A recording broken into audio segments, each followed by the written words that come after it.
This is Hiroshima, the day after the atom bomb exploded over Japan's seventh largest city and etched its message of doom to an empire. Heat traveling at the speed of light cast a shadow over Hiroshima and over the land of the rising sun. These films, taken by the Japs and confiscated after the armistice, tell a dramatic story of destruction and terror that followed in the wake of the first atom bomb loosed over a military target. 30% of the city's population was killed, some by radioactive gamma rays and others by the heat of radiation that showed its intensity in many freakish ways.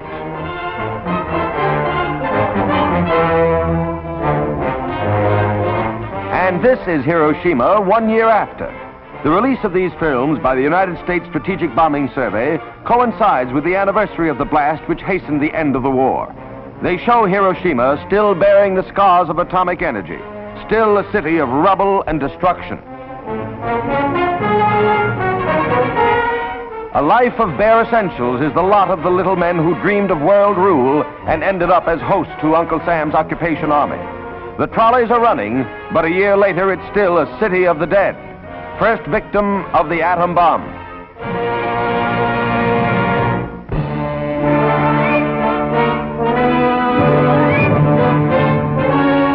87 ships take positions 3 miles off Bikini to suffer the shattering impact of the fifth atomic bomb.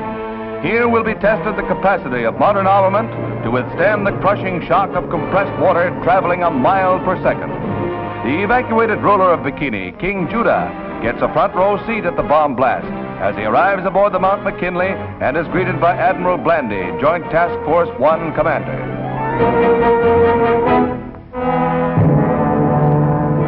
The bomb raft for Test Baker is readied.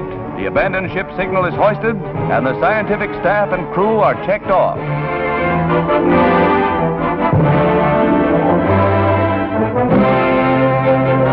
Last man off the deadly weapon carrier is Admiral Parsons, who set the switch for the blow-off. These historic pictures are the result of the joint efforts of Army, Navy, Marine, Air Force, Coast Guard, and newsreel cameramen. It's a graphic record of one of the most terrifying happenings in world events.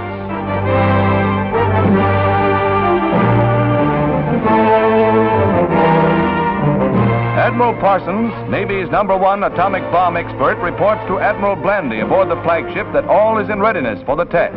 Close by, the Los Alamos firing ship receives the staff of scientific personnel, which will time the experiment and set off the blast by radio beam.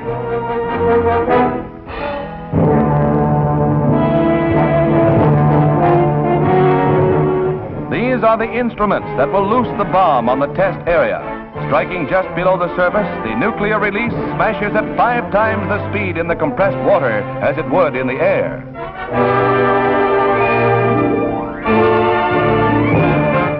The signal, 2 minutes to go, and everyone in the fleet stands by to picture history in the making, a scene that excites even the most experienced newsmen.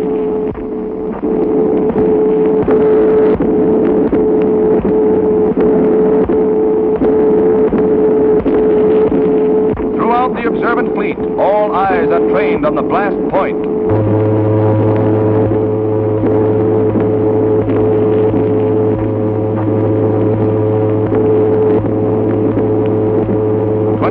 Seconds, 20 seconds, 15 seconds. Dr. Holloway, leader of the Los Alamos group, and the entire fleet waits in almost agonized tenseness.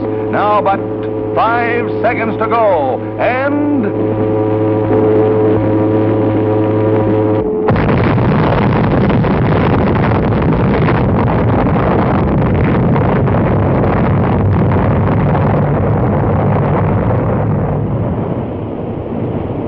The awful roar of the blast, equal to a discharge of 60,000 depth charges, each weighing 600 pounds, strikes the ears of the observers. Many miles away, the raging might of searing flame, crushing force, and deadly radioactive water is seen falling in a killing mist as the great circular wall of sea closes in on the guinea pig fleet.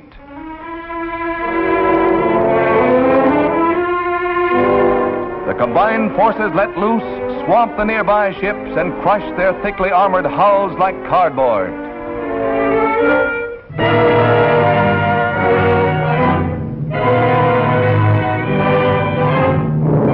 Seen on the air, the towering waves set in motion appear to be only shallow ripples. The beach at Bikini gets a pounding.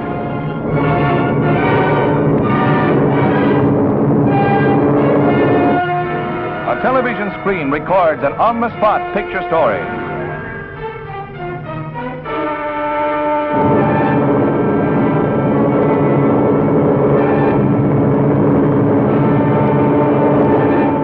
Drone planes fly through the turbulent air mass above Bikini Lagoon, deadly with its radioactive gases. And for days it was not safe for salvage crews to board the damaged ships. Geiger counters recorded the intense rays, which would have proved fatal if the ships had been manned. When task force observers under Admiral Blandy made the final tally of ships sunk or damaged, they found the Jap battleship Nagato badly damaged. She later sank. The destroyer Hughes was beached to prevent its sinking. 5 submarines were listed as sunk or damaged. And the historic old battleship New York was a battered hulk, its superstructure twisted and torn. The proud Saratoga, veteran of many naval campaigns, goes down many hours after the blast. Efforts were made to salvage the historic carrier the Japs could never sink, but old Sarah finally goes down in the cause of science.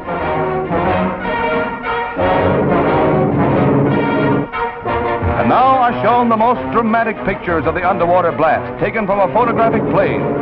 Here is the motion picture spectacle of all time.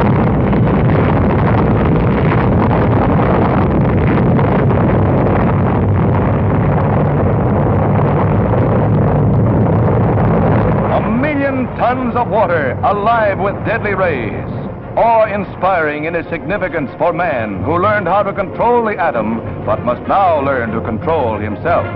There is but one defense against the atom bomb, and that is distance.